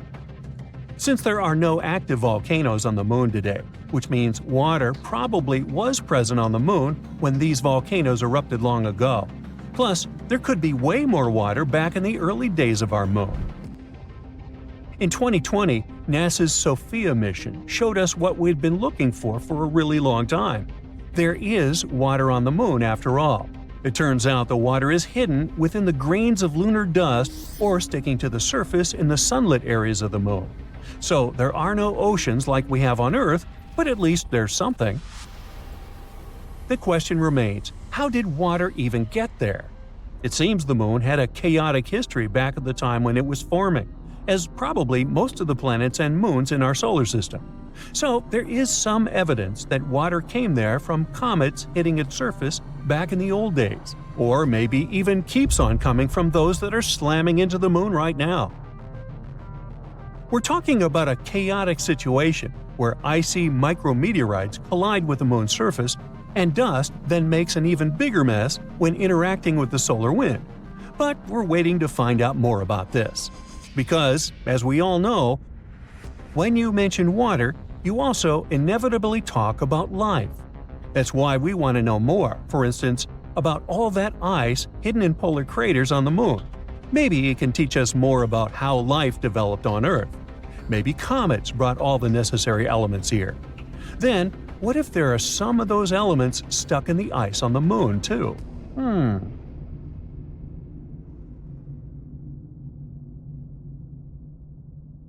AI can drive a car, design trendy clothes, give you emotional support, and it looks like it can also help us find answers to centuries-long mysteries. Researchers from Yamagata University Institute of Nazca and IBM Japan used a deep learning AI model to find new Nazca lines. Those are distinct white lines on a rusty red background that you can see from a plane while flying over the deserts of southern Peru. Scientists have tried to decipher the meaning of the Nazca lines ever since they were first discovered in the 1920s. There are straight lines, rectangles, triangles, and swirls. There are also some giant drawings. You can see a monkey, a whale, a condor, a hummingbird. The 4 recently discovered geoglyphs, which is the scientific word for those drawings, show a humanoid-like figure holding a club, a fish, a bird, and a pair of legs. What is the hidden symbolism of all that? And why did the Nazca people decide to draw a humanoid in the desert? And did they even know who humanoids were? Let's dig into history to find some answers. The representatives of the ancient Nazca culture created their famous lines more than 2,000 years ago. The geoglyphs have stood the test of time thanks to a dry climate and strong winds in the desert. Scientists found that to form the lines, the Nazca people scraped off the top layer of pebbles, revealing the contrasting soil beneath. The soil's color varies from reddish-brown to yellowish-gray. It makes it look like the lines are constantly changing appearance. It looks like the creators first made small-scale models and then enlarged them to create the full-scale designs we see today. In total, there are more than 800 straight lines, around 300 geometric figures, and 70 animals and plant designs. You can find the first mention of the lines in the 16th century Chronicle of Peru, where they were first described as trail markers in the desert. Since you can't really study the lines and their symbolism from the ground, those geoglyphs only became world famous only in the 1930s. It was the start of the era of commercial planes, so more and more people could witness the lines from their window seats and spread the word. During his research a decade later, Professor Paul Kossak noticed that one of the lines aligned with the setting sun on the day after the winter solstice, which is the shortest day of the year. He supposed that the lines had some astronomical significance.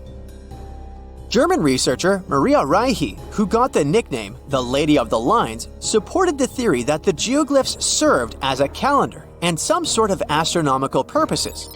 She spent 40 years studying the lines and literally swept them inch by inch. She also moved into a small house close to the lines to protect them from unwanted visitors.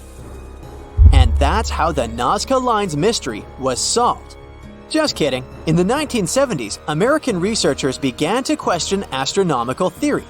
In a region like Nazca, one of the driest places on Earth with only around 20 minutes of rain per year, water is a real treasure. So the straight lines and trapezoids could have something to do with it. They could have been an ancient version of Google Maps, pointing at locations for rituals that the local people organized to get some water and help their crops grow. The images of animals in the Andes region are also related to water. Spiders are thought to be a sign of rain. Hummingbirds symbolize fertility, and monkeys living in the Amazon mean an abundance of water. That could explain the choice of symbols in the desert, but there's no strong proof to support this theory. So the work on explaining the meaning of those mysterious geoglyphs is going on. In the 21st century, the Nazca Lines have become the research ground for archaeologists from Yamagata University. Masato Sakai, a professor of archaeology, together with others on the team, are using high-resolution aerial photography and drones to discover and catalog the lines.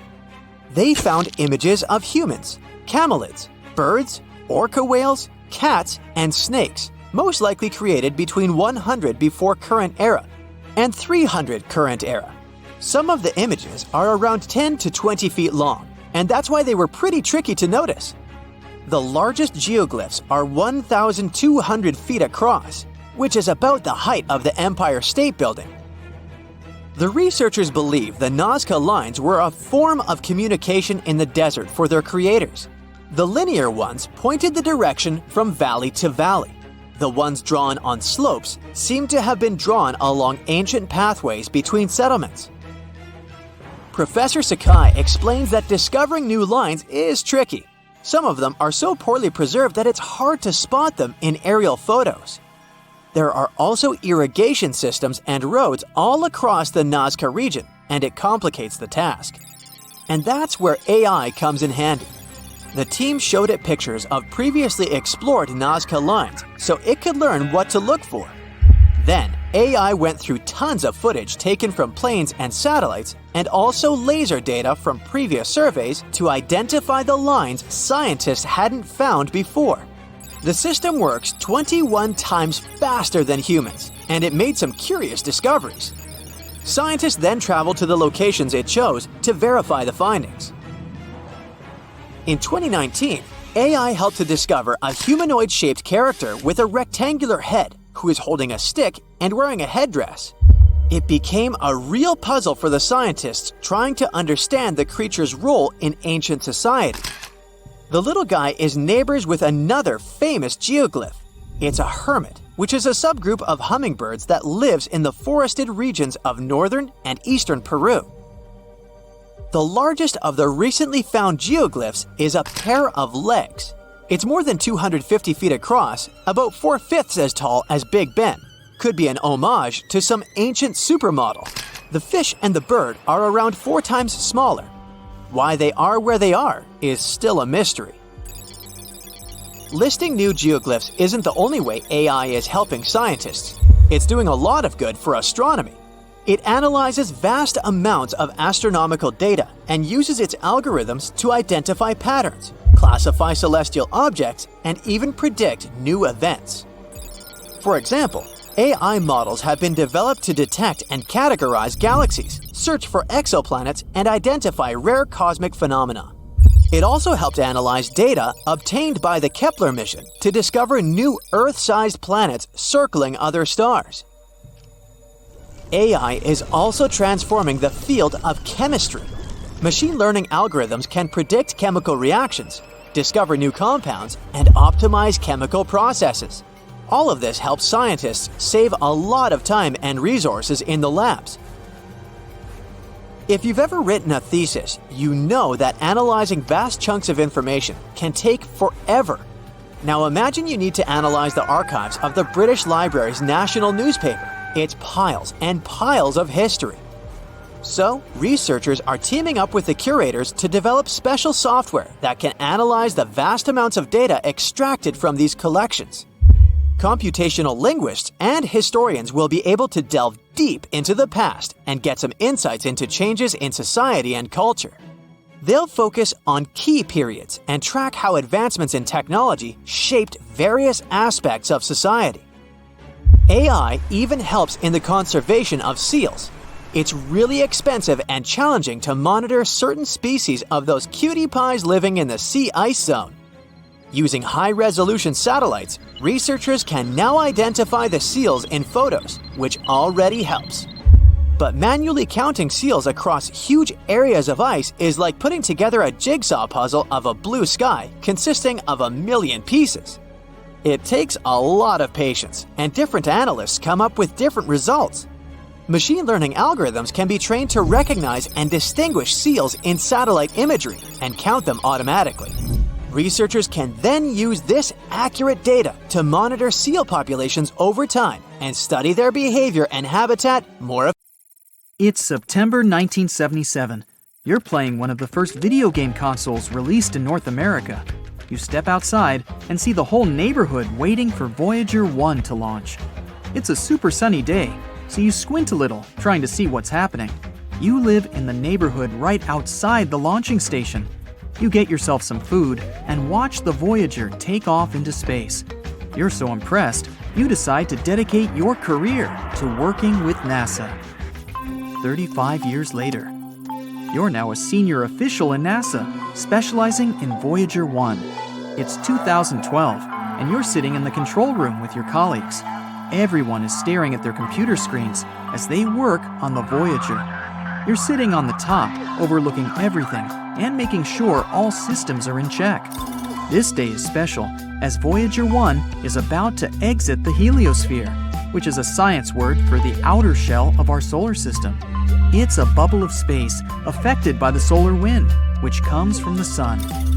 By 2021, it got 14 billion miles away from Earth, which is equivalent to 153 astronomical units from the sun. 1 astronomical unit is the distance between the sun and the Earth. The craft was originally meant to fly by Uranus, Saturn, and Jupiter, and toss itself from one planet to another with the use of their gravitational pull. Everyone is impatiently waiting for it to exit the heliosphere. 3, 2, 1, and it's officially out. All systems are normal and functioning. You praise your team for doing an excellent job. With Voyager 1 reaching this far, there's still tons to explore in outer space. You were once a young adult watching the craft launch outside your neighborhood, and now you're the main person in charge of the operation. 9 years later. Since Voyager 1 left the heliosphere, you've been checking up on it every now and then, making sure all systems and functions are in order. It's been sending back measurements of the interstellar medium. It's the area between the stars of our galaxy, consisting of ionized materials. Ionized is basically a simple version of a molecule or substance. The interstellar medium is an electrically charged state of plasma, or ionized plasma, and is very unstable. It's like going from lightning in a thunderstorm back to calm rain in a matter of seconds. The plasma up there is different than the plasma on Earth, in that it's difficult to filter out. There are around 0.06 atoms for every cubic inch in the interstellar medium. The air we breathe on Earth has billions of atoms. By measuring the plasma in the interstellar medium, we can further understand the behavior and structure of chemicals and gases. It's possible that the oxygen we know and love on Earth is different than the ones out there. One of your main tasks is to learn more about how the solar wind from the sun and interstellar medium interact with each other to create the heliosphere. So, after doing some routine checkups and other maintenance work on Voyager 1 from the control room, you notice something strange coming from the screen. You sit in front of the computer, crunching the numbers of the plasma vibrations and convert them into an audio file of about 3 kilohertz. You click on it and listen to an eerie, subtle hum. You and your team are surprised that these vibrations occurred in such a small frequency. Given that space is massive, something like this might mean life on other planets. Everyone else at the station rushes to the control room to listen to that sound from outer space. It's monotonous and faint, but it's definitely coming from outside the heliosphere. You run the numbers over and over to make sure it's not a fluke, but it's on point. You make sure your team doesn't spill the beans to anyone outside until everything is known and clear. You get into beast mode with work and try to catch the sound again, and it remains. You can't sleep trying to think of something that could be producing this hum. A few days pass by, and the sound is pretty consistent. If there was some life out there trying to communicate with you, then surely it would have said something that can be deciphered. You analyze the audio files once again, trying to see if it's some phonetic language you don't know. You call in a linguist to see if she can make something out of it. You and the squad gather around, waiting impatiently for some answers. After a while, she believes that it might be someone out there communicating with us, but the only way to find out is by sending something back to them. You arrange a meeting with your team and try to figure out what message you can send. After much thinking and lots of coffee, you decide to send them one phrase in English. Who are you? You send out the signal through Voyager 1 and wait for any changes in the hum, but you don't get anything straight away. It may take some time for a response. You wait all night and still, there's nothing. It's starting to look like there isn't anything out there. For the next couple of days, you keep sending out phrases for anything to pick up. Since space is a vacuum, sound waves can't travel, so sending out voice messages on a large speaker won't work. You locate the source of the humming and aim for it when sending the audio file. Every day, you send something different, but still, you don't hear anything from them for a week. It seems that intelligent life in the distant world isn't real. The areas between the star systems in a galaxy aren't necessarily a complete vacuum. That's where the interstellar medium is. It contains gases, dust, and cosmic rays, which are energy particles. After many months of this constant humming being produced, you still try to figure out what's going on.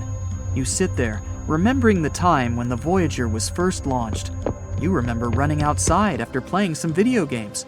You couldn't see properly because of the sun, and you freeze in your spot and have a eureka moment. You go through some notes taken in the past. The answer was in front of you all this time. Every now and then, the sun sends a burst of energy that causes the plasma of interstellar space to vibrate. Scientists can measure the frequency of waves when the plasma vibrates to show how close they are to each other. And on the day when the hum was delivered, there were some irregular frequencies coming from the sun. So that hum might have been the plasma vibrating in a weird way because of the sun flares. But these low-level vibrations last longer than quick jumps and spikes. They're fainter. You run the tests again and find out that it's not some intelligent life forms out there trying to talk to you. It's the little vibrations caused by sun flares. You notify your team about this breakthrough, and everyone's celebrating. But after all these tests and research, you still don't know why plasma in the interstellar medium vibrates in such a way. Those answers will have to wait. 2027. It's been 50 years since the launch of Voyager 1. You're way into your senior years and just retired from NASA. You have many scholarships in your name and programs for young people who want to learn about space and science. You go back to the control room once more, where you thought you had discovered intelligent life on a distant world. Then you remember all the good times you had. You say goodbye to everything, knowing that this is Voyager's final moments. It was built to last up to 50 years.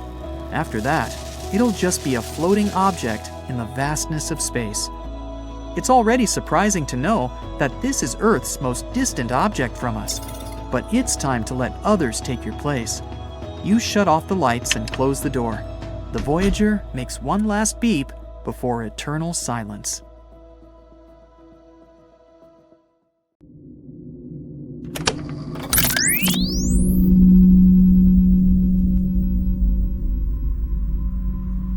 Hear that? Pretty annoying, isn't it? It's the sound at a frequency of 50 Hz. It's quiet, but permeates everything around. What if this hum followed you wherever you go throughout the day, week, month, around the clock? You can't sleep, You can't focus or study or work. You want to scream in frustration, but the sound continues to torment you. That would be awful. Unfortunately, this nightmare is a reality for the residents of the Scottish Isle of Lewis. Day and night, about 200 people go crazy over a strange low-frequency sound. They say it seems to be pulsating, causing headaches, dizziness, and the feeling of an existential crisis. And no one can find its source. The islanders decided to create a special Facebook group to discuss the causes of the sound, share their experiences, and support one another. One woman says the hum is impossible to ignore. It sounds like it's shouting in your face, demanding your attention. For this reason, she hasn't been sleeping well for several weeks. I understand. The island administration, as well as the residents, are powerless to solve this problem. Now, the locals used a spectrograph to study the hum. The device showed that the sound had a constant frequency of 50 Hz. It spreads all over the island, but it doesn't originate from within it. This means the source may be far away from the shore. An underwater laboratory? Testing some kind of a secret invention? A harsh experiment on people? An unknown sea creature? Ooh.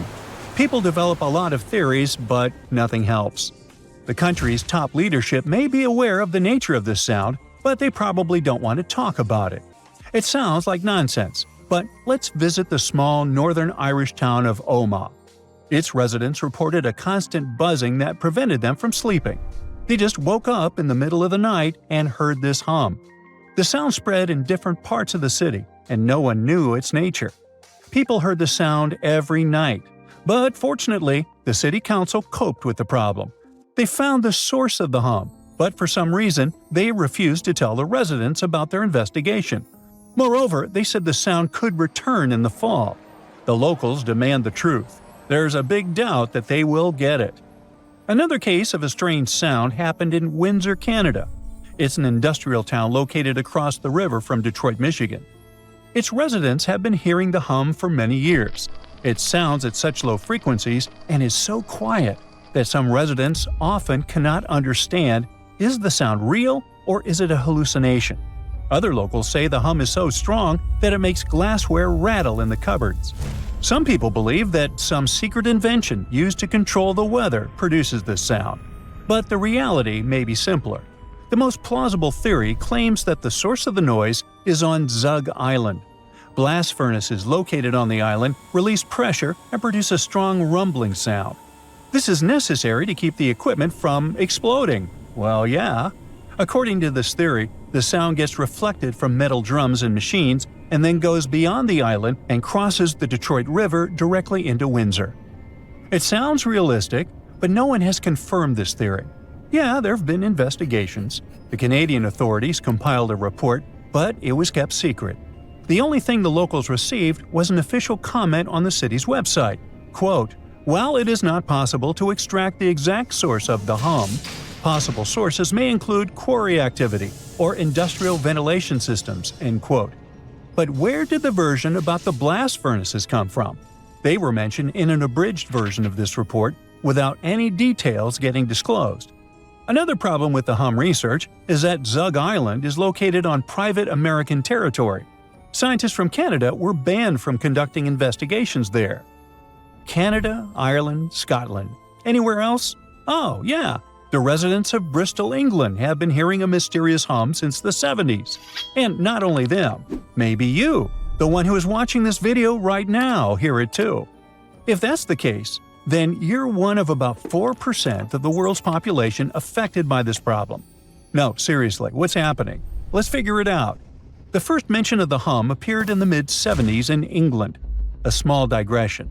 The Industrial Revolution also began in England. Keep this fact in mind and we'll come back to it later. So, people perceived the hum of Bristol like a quiet, annoying sound. But over time, it began to drive the locals mad, and of course, they demanded a solution to the problem. There were investigations that led to nothing. One theory said that it was the noise of industrial fans working in a warehouse in a neighboring city. But the warehouse has been closed for a long time, and the hum is still there. In 2015, scientists suggested that ocean waves could cause the annoying sound. When they collide with ridges and continental plumes, they release a sound wave, blah blah blah. It's too far-fetched. Other scientists have suggested that vibrations caused by volcanic eruptions and earthquakes are the reason for everything. It also doesn't sound plausible. About 8 million lightning bolts strike the planet every day. These impacts create an electromagnetic charge. This energy causes the air between the surface and the ionosphere to resonate, and nope, that's all wrong. Sea waves, earthquakes, lightning? Seriously? Then why do so few people hear the hum? No, there must be something else here. There are many theories, but look at the whole picture. What do you see? In Ireland and Canada, the information about the hum is classified. It appeared in England in the 70s, and there are no earlier records of it. What does this tell us? The nature of the sound is not related to nature. It's about people and technology. England became the first industrial country. In England, the sound appeared for the first time. If this phenomenon had bothered people before, we would have found some records. It means it may have an artificial nature. Why would they hide any natural phenomena from us? What if the annoying hum is the consequence of our technological advances? Factories, cars, power lines, cell towers, airplanes, microwaves, power plants, all of these clog the air with sound waves. It's possible that all these things cause the hum, but only some of you can hear it. Listen carefully. Perhaps there's a buzzing hum in your ears too. Ooh. But let's not panic and end our video on a more positive note. While in some places the mysterious hum drives people crazy, in others it becomes the cause of a real celebration. Welcome to the bayside town of Sausalito in sunny, sometimes foggy, Northern California. In the 80s, a loud hum appeared here, which prevented people from sleeping. The investigation revealed that the cause of the hum was marine creatures. Thousands of toadfish swam to this place every year. These are fish that can emit unique sound waves. The human ear can't hear this sound from a single fish, but if there are thousands of them and they scream at the same time, then a whole town can hear their party. Sound waves come out of the water and reflect off the houses located next to the shore. From there, the waves spread further and can cover a huge territory. And that's what happened to Sausalito. Now, once people figured out the nature of the sound, they didn't look for solutions to get rid of it. They just decided to celebrate. The locals created the annual Humming Toadfish Festival, where they had fun and imitated the sounds of the fish. They dressed up as toadfish, toads, and other creatures. Unfortunately, the festival ceased to exist in 1990 because toadfish stopped coming to the city. They went to another place and only occasionally appeared on the coast. So there. Now imagine something so powerful that it could rip the atoms of your body apart in a fraction of a second. Ow! This something is soundlessly dashing through space, not extinct, not alive, stuck in between. If this terrifying monster were moving towards Earth, we'd be doomed. So, is it? Astronomers have found a fast and powerful space object zooming through our home Milky Way galaxy at over 110,000 miles per hour. That's faster than any rocket we've ever made. This bizarre space object got its name of a zombie star, all because it's the leftover part of a star that passed away a long time ago, but is still moving. This zombie star is a kind of an object called a magnetar, a super small, super heavy ball about the size of a city but heavier than the sun. That makes it one of the densest objects in space. Only black holes are denser. Hey, let's not forget about me, huh? Magnetars also have an incredibly strong magnetic field. The one our zombie guy has is 100 trillion times stronger than Earth's. That's so strong that if the magnetar came close to Earth, it could wipe out every credit card on the planet just from its magnetism, and we couldn't shop anymore. Plus, if a person got too close to a magnetar, like 600 miles or so, it could pull their very atoms apart, and they couldn't shop anymore. Luckily, this magnetar is very far away and not coming near us. When it was first discovered, it was about 15,000 light-years away from Earth. That's a huge distance, so you don't get to worry about your atoms being disconnected yet.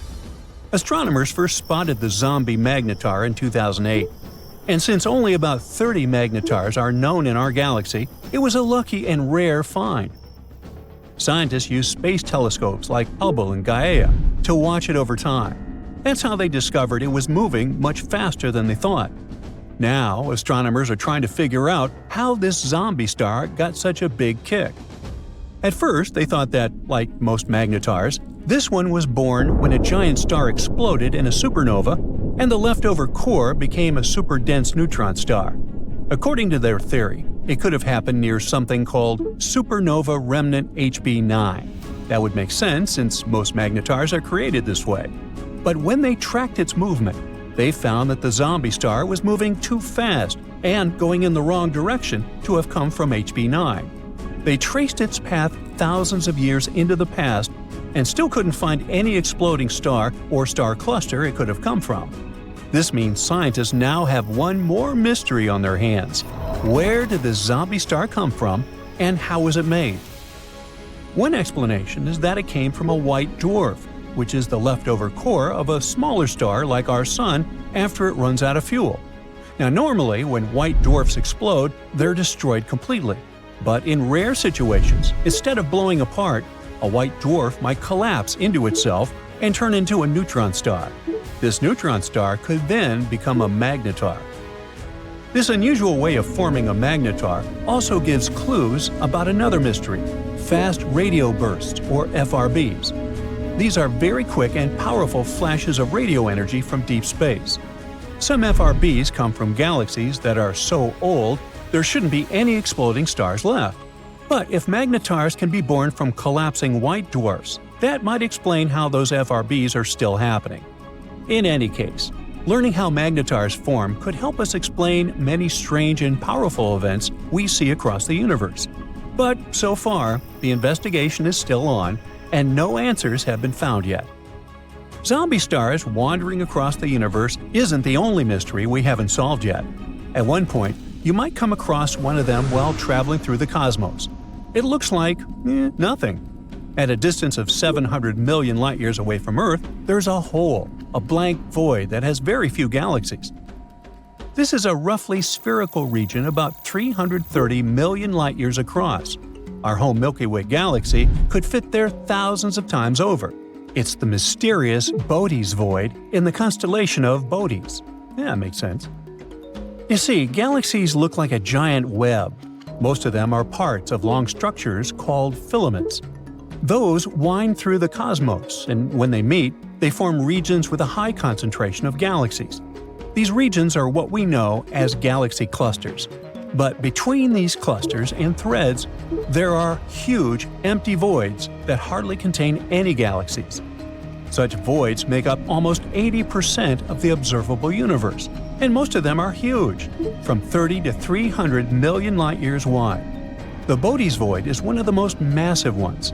It has even earned the title of supervoid. Astronomers think it might be the result of a few smaller voids merging. But what could have caused such giant empty areas to appear in the first place? The reason might lie in the origin of the universe. In its early days, I wasn't around then, all the matter in the universe was packed together quite tightly. Astronomers even thought it was something like a uniform soup. But soon, random quantum fluctuations started disturbing this matter.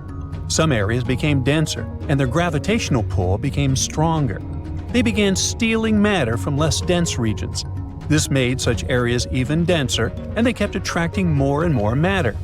At the same time, smaller clumps of matter started drifting further away from the center, forming galaxies. If you visited a star cluster called Palomar 5, you'd forget all about voids and supervoids and even zombie stars. Instead, you'd need to concentrate on surviving, since the region is hiding a swarm of over 100 black holes right in the middle. And those black holes aren't just sitting there, they're at work, shaping the cluster nonstop.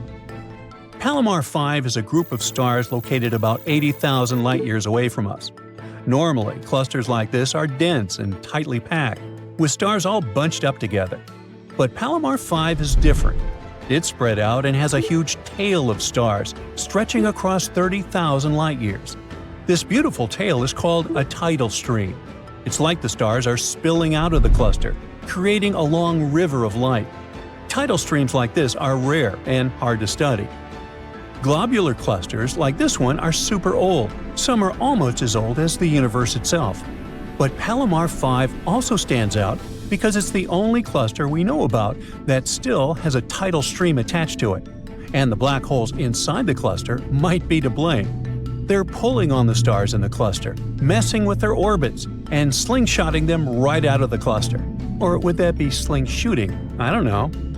Anyway, these stars are what make up the tidal stream. Over time, more and more stars get flung out. Palomar 5 has way more black holes than expected. About 20% of the cluster's mass is made up of black holes, over 100 of them, each about 20 times the mass of our Sun. Of course, Palomar 5 isn't going to last forever. In about 1 billion years, the cluster will completely fall apart.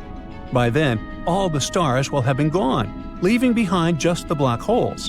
And these black holes will orbit the Milky Way, like a ghostly remnant of a cluster that used to be there. Even though this cluster is creepy enough, there's something even more eerie you can see in space: thick clouds of gas and dust called nebulae.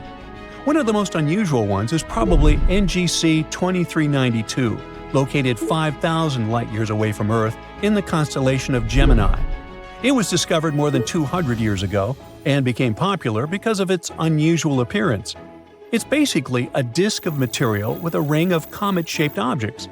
The tails of these objects stream away from the star at the center of the nebula.